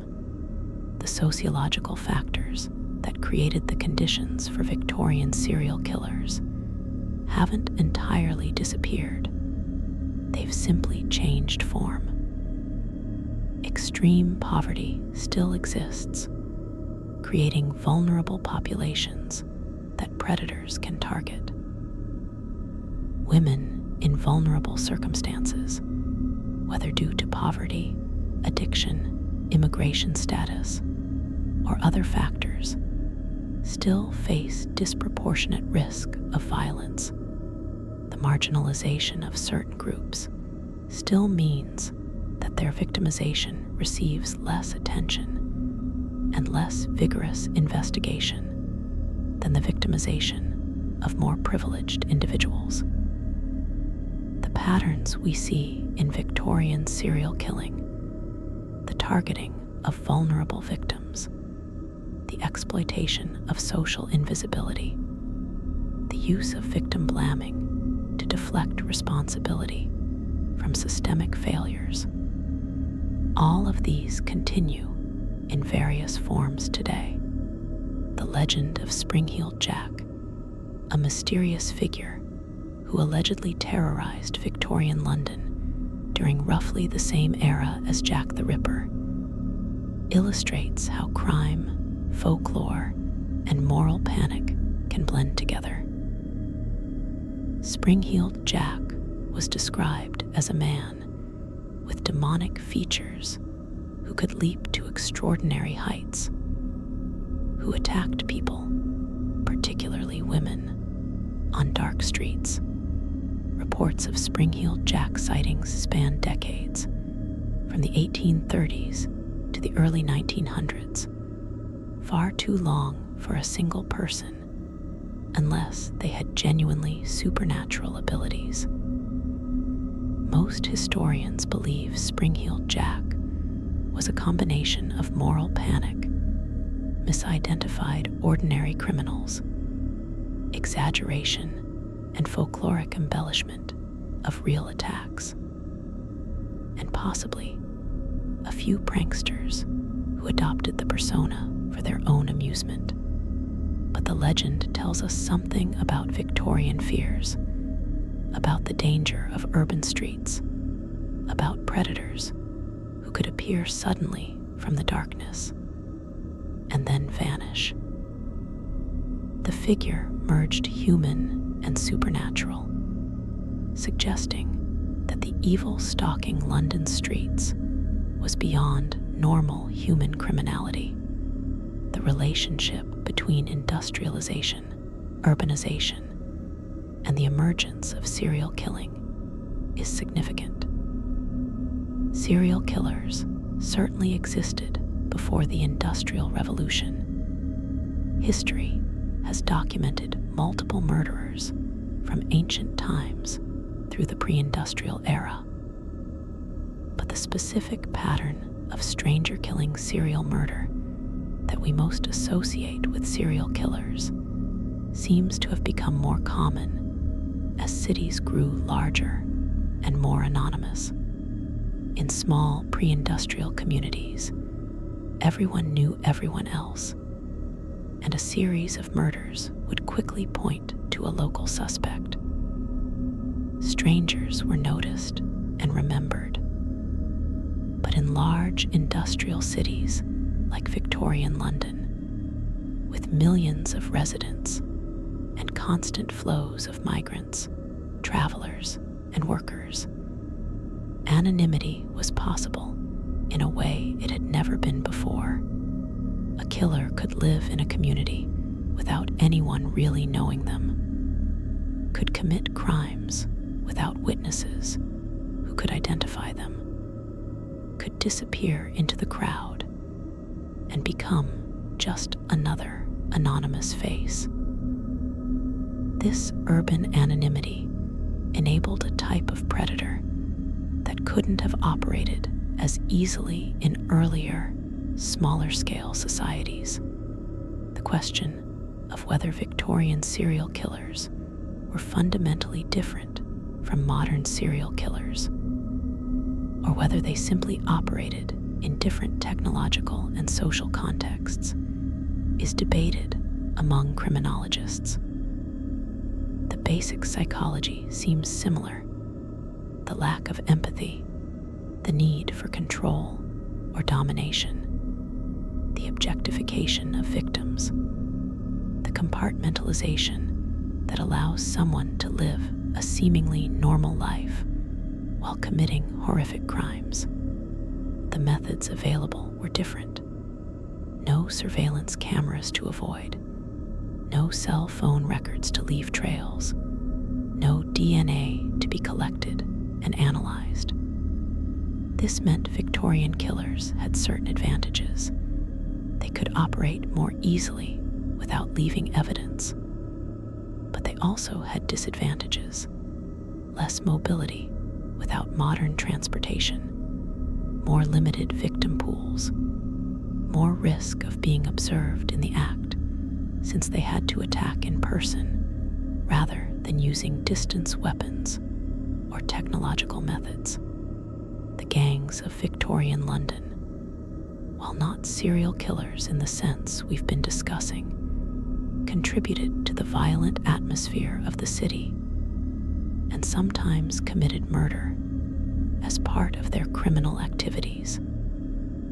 The Bessarabian Tigers, the Hoxton Mob, the 40 Elephants, these and other gangs controlled territories in the East End and other poor neighborhoods, engaging in theft, extortion, violence, and occasional murder. The police were often reluctant to enter gang territories, and crimes committed in these areas might go uninvestigated or unsolved. This created spaces where violence was normalized and where someone committing murders could potentially hide their activities within the general criminal chaos. Whether any Victorian serial killers were affiliated with gangs is unknown, but the gang landscape was certainly part of the environment in which they operated. The role of mental health facilities and asylums in Victorian London touches on the serial killer phenomenon in several ways. Asylums housed some people who had committed violent crimes, but were found insane and therefore not executed. They also housed people who might have gone on to commit serial murders if they hadn't been institutionalized for other reasons. And they represented Victorian society's attempt to deal with mental illness, an attempt that was often more about social control and warehousing inconvenient people than about actual treatment. The question of how many potential serial killers were prevented from acting by being institutionalized versus how many people were institutionalized who were not actually dangerous is impossible to answer. But asylums were part of the broader system of social control that shaped Victorian life and criminal behavior. The transportation of criminals to Australia and other colonies removed some violent offenders from London. But it also meant that their crimes overseas might never be connected to earlier crimes in England. A person who committed murders in London, then was transported for some other crime, might continue killing in Australia without British authorities ever knowing. Similarly, immigrants who came to London from other parts of the world might have committed crimes in their home countries that British police had no knowledge of. The mobility of Victorian populations, combined with the lack of international information sharing systems, meant that serial killers could potentially operate across multiple jurisdictions without ever being recognized as serial killers. They would just be the perpetrator of a single murder or series of murders in each place, with no one connecting the dots to see the full pattern. The preservation and destruction of evidence from Victorian murder cases has significantly shaped what we can know about these crimes. Some cases were meticulously documented, with police files, autopsy reports, crime scene descriptions, and witness statements, all preserved in archives where researchers can access them today. The Jack the Ripper files are the most famous example, though even these are incomplete, with some documents lost or destroyed over the years. Other cases have virtually no surviving documentation, either because records were never kept in detail or because they were routinely destroyed after a certain period, or because they were lost in the bombing of London during World War II, which destroyed many archive buildings. This means our understanding of Victorian serial killers is biased toward cases that happen to be well documented or that captured enough public attention to be preserved in newspaper archives. The role of confession in Victorian murder cases was significant because physical evidence was often limited. A confession was the surest way to secure a conviction, and police sometimes used harsh interrogation methods to obtain confessions. While Victorian police didn't have the sophisticated psychological interrogation techniques used today, they could and did use threats, promises, exhaustion, and sometimes physical intimidation to pressure suspects into confessing.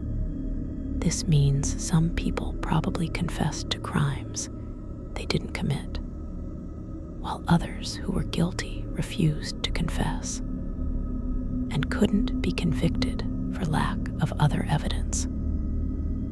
In serial killer cases, a confession might reveal additional victims that police didn't know about, or might provide insight into the killer's motivations. But confessions also had to be treated with skepticism, as some people confessed to notorious crimes for attention or due to mental illness, particularly in cases like the Ripper murders that had received enormous publicity.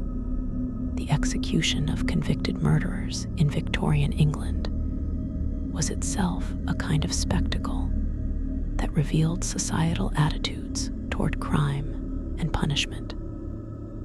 Public hangings, which continued until 1868, drew crowds of thousands or even tens of thousands. People would gather to watch the condemned person die, treating the execution as entertainment, drinking and celebrating as if at a festival. The atmosphere was carnival-like, with vendors selling food and drink, pickpockets working the crowd, and people jostling for the best view. The condemned person would be brought out, allowed to make a final statement if they wished, and then hanged. The drop usually didn't break the neck cleanly, so death came from slow strangulation over several minutes, the body convulsing and twitching as the crowd watched. This public spectacle was justified as a deterrent, showing potential criminals what fate awaited them. But it clearly also served as entertainment and as a ritualized expression of social vengeance. After 1868, executions moved inside prison walls, but public interest didn't diminish.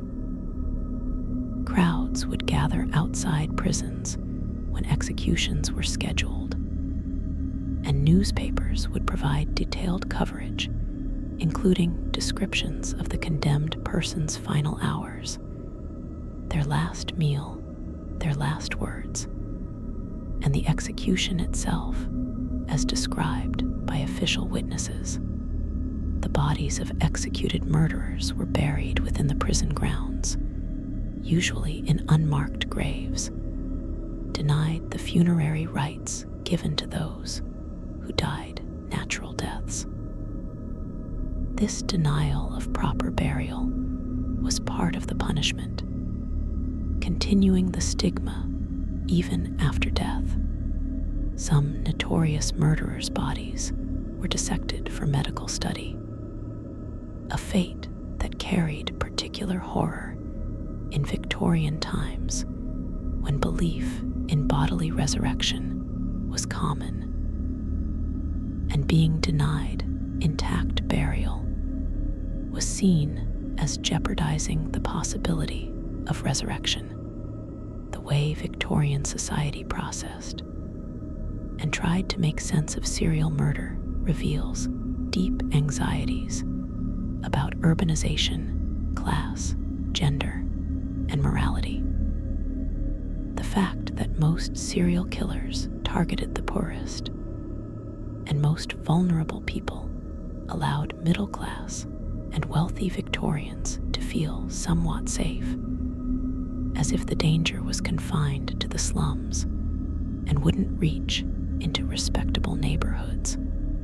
But it also created anxiety because the slums were close by. The East End was walking distance from wealthy areas of London, and the existence of such extreme poverty and desperation in the heart of the empire was embarrassing and threatening. The murders forced respectable society to acknowledge the conditions in which the poor lived, at least temporarily, though this awareness didn't always translate into meaningful reform. The gender dynamics of Victorian serial murder, with most killers being men and many victims being women, reflected broader patterns of gender violence and power inequality in Victorian society.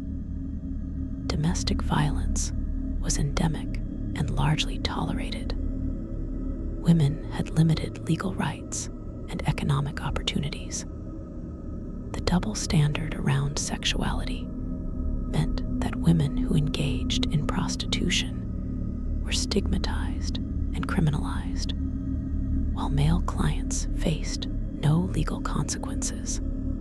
This created a class of women who were completely vulnerable and essentially disposable in the eyes of respectable society.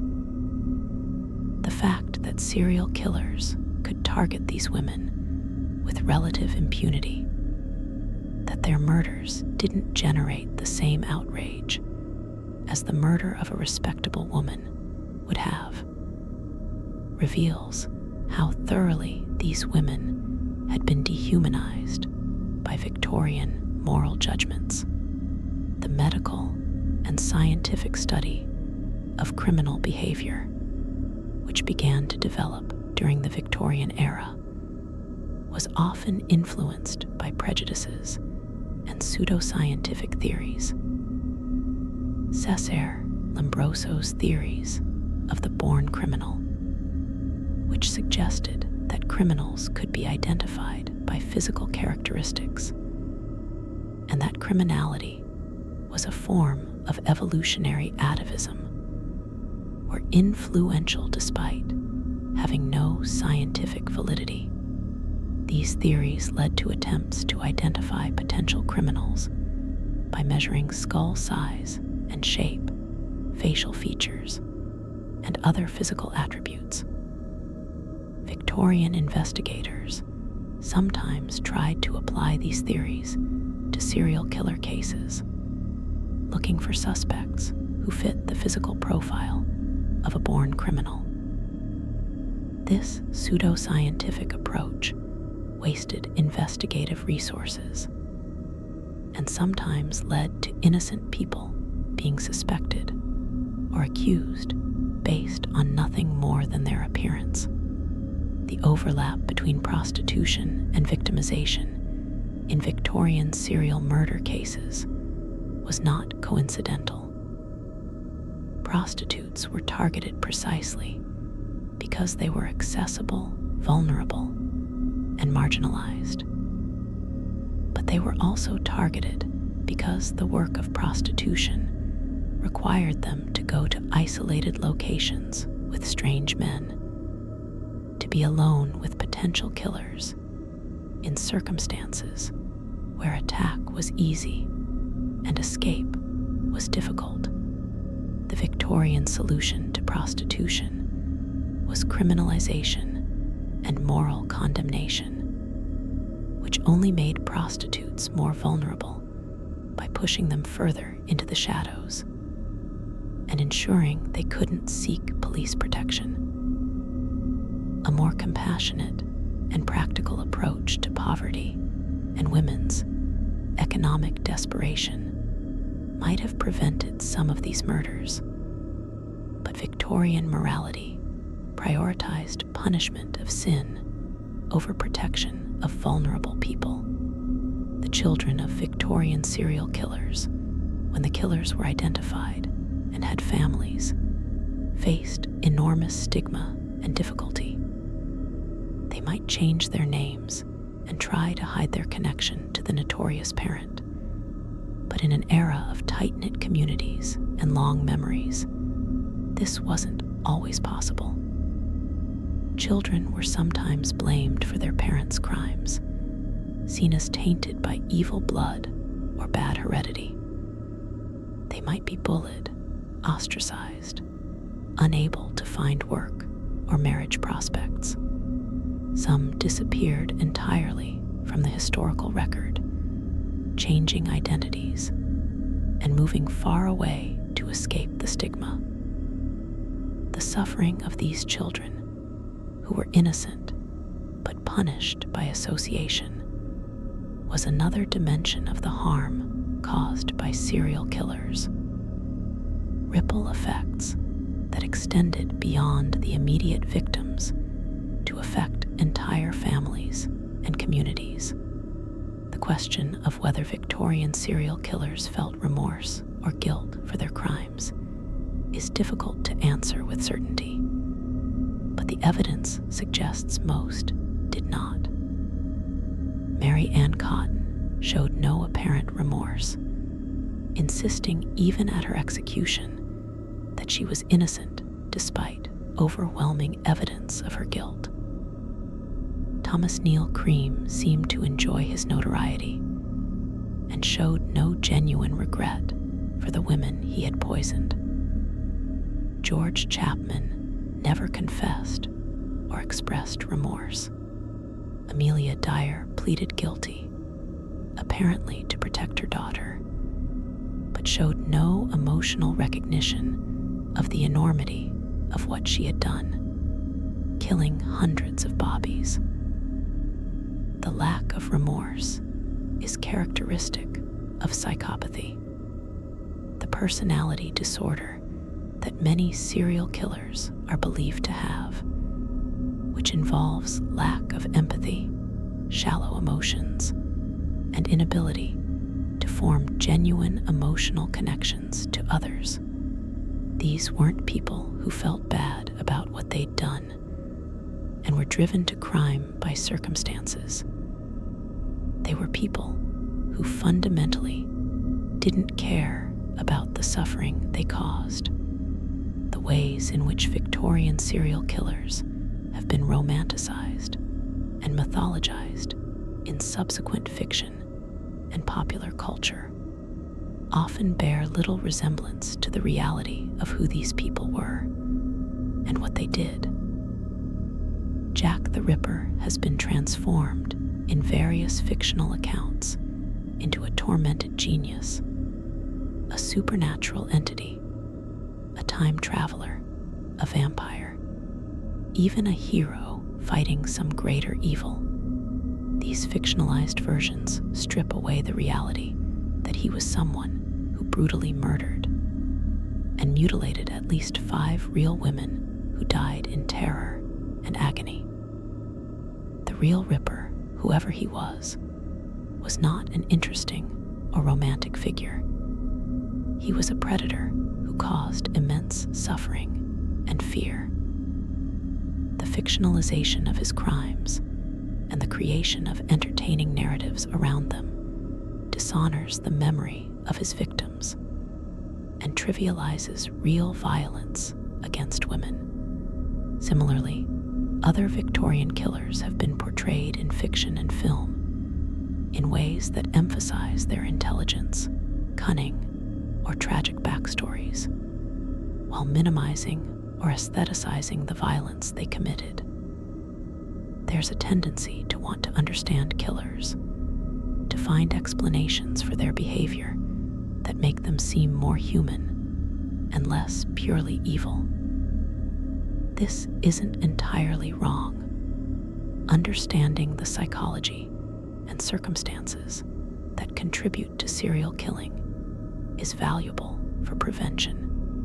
But there's a line between understanding and excusing, and popular culture often crosses that line, creating sympathetic portraits of killers while their victims remain faceless.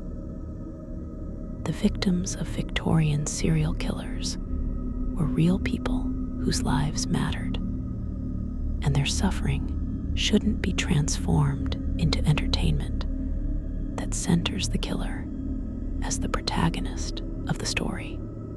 The inadequacy of Victorian responses to serial murder, the failures of investigation, and the lack of social reforms to address the conditions that made people vulnerable have lessons for modern society. We still have vulnerable populations that predators target. We still have gaps in our social safety net that leave people without protection. we still sometimes blame victims for their own victimization, rather than addressing the systemic failures that enabled the violence. The technology and methods have changed, but the fundamental dynamics of how serial killers operate and who they target often remain similar.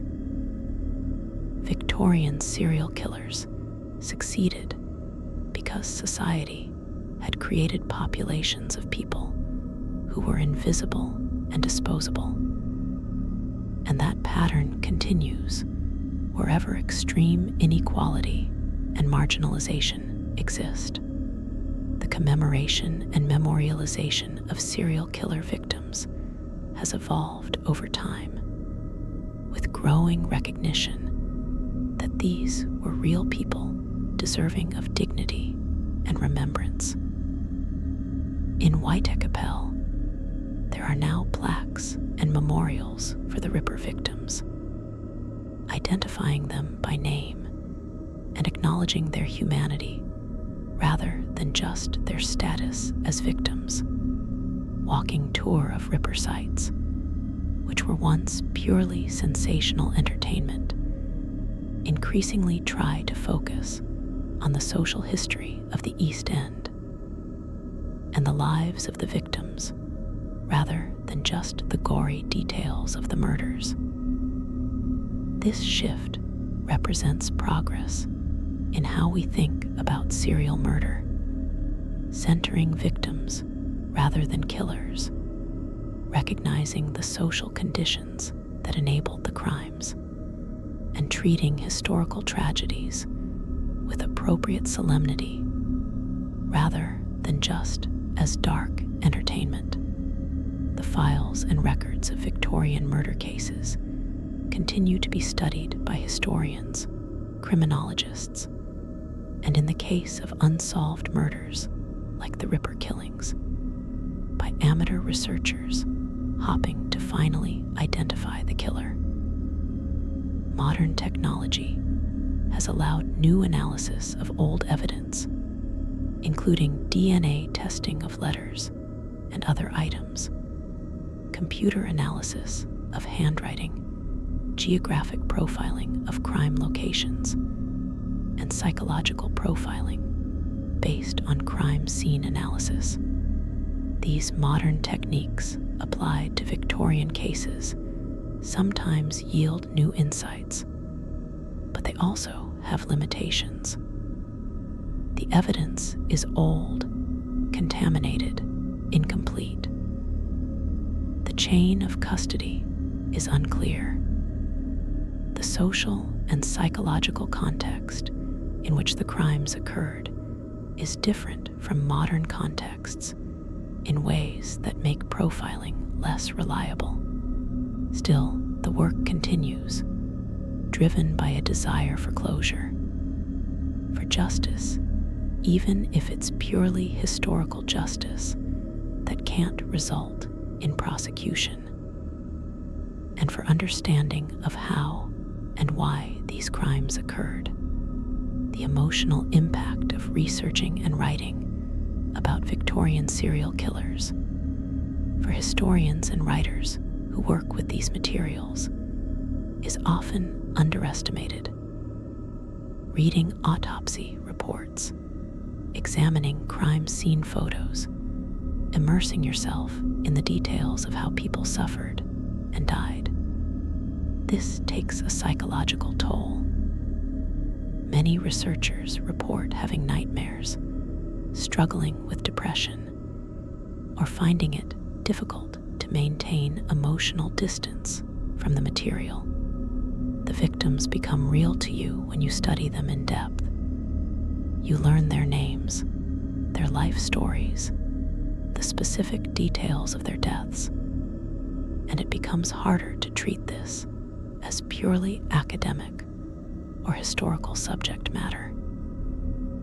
It's human suffering, documented in excruciating detail, and engaging with it deeply requires confronting uncomfortable truths about human nature and human capacity for cruelty. As you drift toward sleep tonight, you might reflect on what these Victorian serial killers and their crimes reveal about humanity, both its darkest capacities and its possibilities for change and improvement. The Victorian era produced serial killers who terrorized London's poorest residents, but it also produced reformers who worked to improve social conditions, investigators who developed new methods to catch criminals, and ordinary people who showed courage and compassion in the face of fear. The story of Victorian serial killers is ultimately a story about inequality, about what happens when some people's lives are valued far less than others, about how vulnerability creates opportunities for predators, and about the importance of social structures that protect rather than abandon the most vulnerable. The fog has lifted from Victorian London streets. The gas lamps have been replaced by electric lights, then by LED streetlights. The East End has been rebuilt, gentrified, transformed almost beyond recognition from what it was in the 1880s. But the lessons remain relevant.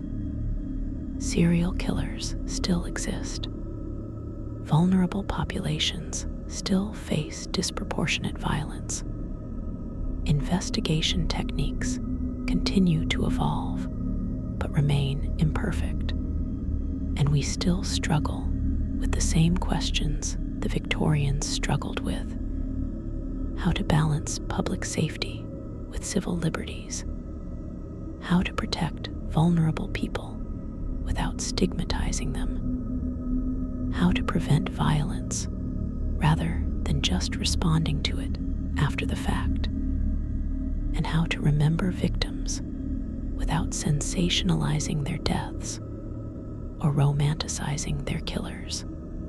The women who died in Whitechapel in the autumn of 1888, the bobbies thrown into the Thames by Amelia Dyer, the wives slowly poisoned by George Chapman, the children killed by Mary Ann Cotton. All of these victims deserve to be remembered as people, not as statistics or case studies or plot points in entertaining narratives.